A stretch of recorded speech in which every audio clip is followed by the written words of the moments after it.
प्रभादेवीचा वादग्रस्त पूल हा शुक्रवार मध्यरात्रीपासून बंद होईल। शिवडी न्हावाशेवा पुलाच्या विस्तारीकरणासाठी हा महत्त्वाचा निर्णय घेण्यात आलेला आहे। मध्य मुंबईत वाहतुकीत यामुळे फेरबदल केले जाणार आहे।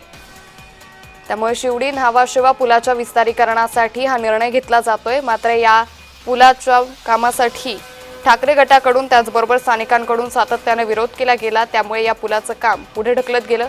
अखेर आजपासून हा पूल बंद होईल।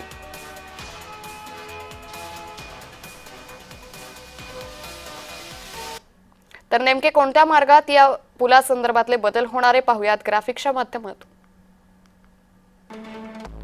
या मार्गात बदल केले जातील। दादर पूर्वेकडून पश्चिमेकडे जाण्यासाठी टिळक पुलाचा पर्याय, परळ पूर्वेकडून प्रभादेवी लोअर परेलला जाण्यासाठी करी रोड पुलाचा पर्याय देण्यात आलाय। पायकळा पूर्वेकडून कोस्टल रोड सी लिंकला जाण्यासाठी चिंचपोकळीच्या पुलाचा पर्याय देण्यात आलेला आहे। प्रभादेवी लोअर परेल पश्चिमेकडून परळला जाण्यासाठी करी रोड पुलाचा पर्याय असेल। तर वरळीकडून भायखळा पूर्वेकडे जाण्यासाठी चिंचपोकळी पुलाचा पर्याय असेल।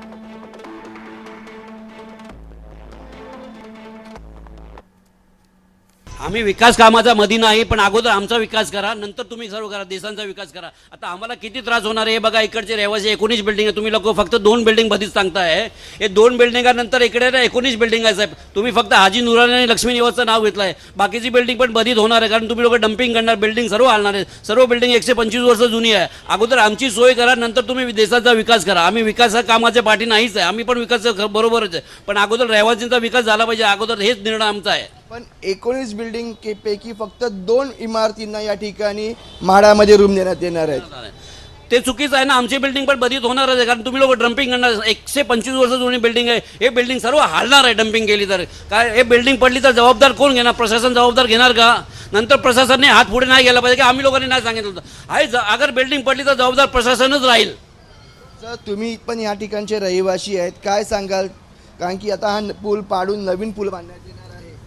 नवीन पूल बांधण्यात त्याच्याबद्दल आमची काही कंप्लेंट नाही, ते करायलाच पाहिजे, काळानुसार बदल व्हायलाच पाहिजे। परंतु आमच्या लोकांची सोय जर नाही झाली तर आम्ही काय करायचा याची प्रशासनाने सोय करावी, एवढीच आमची त्यांना रिक्वेस्ट आहे। पण या ठिकाणी 2 इमारतींना फक्त म्हाडामध्ये रूम देण्यात येणार। 2 इमारतींना बरोबर आहे, केव्हाही जेव्हा कामाला सुरुवात केली जाते त्यावेळेस ते पिलर्स उभे करणार, ज्याच्यासाठी त्यांना खोदकाम करावं लागेल, आणि त्या खोदकामाचा त्रास आजूबाजूच्या बिल्डिंग आहेत यासुद्धा 100-150 वर्ष जुन्या बिल्डिंग आहेत, लाकडाच्या आहेत काय, तर त्या किती वेळ तग धरू शकतील त्या कामाच्या समोर।